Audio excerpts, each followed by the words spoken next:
স্বীকাৰ কৰিছে। আমি ইয়াতে প্ৰতিবাদী সভাৰ অন্তত আমাৰ দাবীসমূহক লৈ আমি ৰাজপথলৈ ওলাই আহিছোঁ আৰু আমি ARDF দল আৰু অন্যান্য সংগঠনসমূহে আজি ৰাজপথ অৱৰোধ কৰিছিলোঁ আৰু ইয়াতে পুলিচে আমাক কোনো পৰ্যায়ে আমাৰ দাবীসমূহ শুনিবলৈ প্ৰস্তুত নহয় বা প্ৰশাসনে তেওঁলোকে বিচাৰিছে যে আমাৰ সতীৰ্থ বিধায়ক কেইবাজনকো ইতিমধ্যে গ্ৰেপ্তাৰ কৰিছে। ৰাইজৰ ওপৰত ইতিমধ্যে যিমানখিনি চাপ সৃষ্টি কৰা হৈছে যেন ইয়াতে পৰিৱেশটো তেওঁলোকে বিঘ্নিত কৰিব বিচাৰিছে। আমাৰ দাবীত অবিচল, আমি আমাৰ দাবীত অটল যে ইয়াতে উচ্ছেদিত মানুহখিনিক সংস্থাপন কৰিব লাগিব আৰু পুনৰ সংস্থাপন অবিহনে কোনো মানুহক উচ্ছেদ মানি লোৱা হ'ব। আজি বিলাসীপাৰা সমষ্টিটো নিৰংকুশ হিন্দু সংখ্যাগৰিষ্ঠতা কৰিবলৈ যি ধৰণৰ উচ্ছেদ আৰু আদানীৰ নিচিনা পুঁজিপতি গোষ্ঠীক মাটি দিয়াৰ কাৰণে যি তেওঁলোকৰ ইচ্ছা আৰু সেই ইচ্ছাৰ প্ৰতিবাদত আজি আমি ইয়াতে ওলাই আহিছোঁ আৰু আমি আৰক্ষী বা প্ৰশাসন বা হিমন্ত বিশ্ব শৰ্মাৰ কোনো ৰঙা চকুক আমি ভয় নকৰোঁ।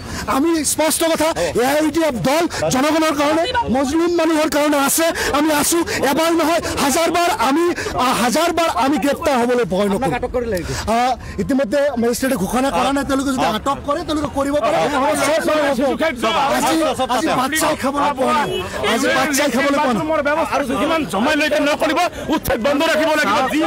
সৰু সৰু ল'ৰা ছোৱালী বেবী ফুড কাৰণে আমাক তেখেতসকলে সমাব দিয়া নাই। অমানৱীয়ভাৱে তাতে মানুহখিনি ঘৰ বাৰী ভাঙিছে, বেবীৰ কোনো খোৱাৰ ব্যৱস্থা নাই, তিৰপাল নাই, পেচাব পায়খানাৰ ব্যৱস্থা নাই, খোৱা পানী নাই, মানুহখিনি তাতে থাকিব দিয়া নাই। অত্যাচাৰ বন্ধ কৰিব লাগিব, অত্যাচাৰৰ পৰা থাকিব লাগিব, অত্যাচাৰ বন্ধ কৰিব লাগিব। হেমন্ত বিশ্বৰ স্বৈৰাচাৰী স্বৈৰতন্ত্ৰ বন্ধ কৰিব লাগিব, অত্যাচাৰ বন্ধ হ'ব লাগিব। তাতে মানুহখিনি গৰু ছাগলীৰ দৰে তাতে ৰাখিছে, আকৌ ওপৰৰ পৰা খেদিব বিচাৰিছে। তাতে ঘৰ বাৰী ভাঙিছে একফালে, আনফালে তাতে থাকিবলৈ নাই, খোলা আকাশৰ তলত তেখেতসকলে আছে। তাৰ পিছতো সেইসকলক অত্যাচাৰ কৰা হৈ আছে। কোনো পেচাব পায়খানাৰ ব্যৱস্থা নাই, খোৱা পানীৰ ব্যৱস্থা নাই, বেবী ফুডৰ ব্যৱস্থা নাই, তিৰপাল নাই মূৰৰ ওপৰত। এই ৰদ বতাহ বৰষুণত সেইসকল আনফালে ঘৰ বাৰী ভাঙি দি আকৌ অত্যাচাৰ কৰি আছে, তাৰ পৰা ওলাব লাগে। আমি যাব বিচাৰিছোঁ, আমাক সোমাব দিয়া নাই, তাতে তেখেতসকলে এই স্বৈৰাচাৰিতা বন্ধ হ'ব লাগিব। আন্দোলন আজি আৰম্ভহে, যদি এইসকলৰ প্ৰতি জাষ্টিছ নকৰে, এইসকল সংস্থাপনৰ ব্যৱস্থা নকৰে, আজিৰ পৰা আন্দোলন আৰম্ভ হ'ল। গণতান্ত্ৰিক পদ্ধতিত আমাৰ আন্দোলন চলি থাকিব, দীৰ্ঘম্যাদী আন্দোলনৰ কাৰ্যসূচী আমি ল'ম।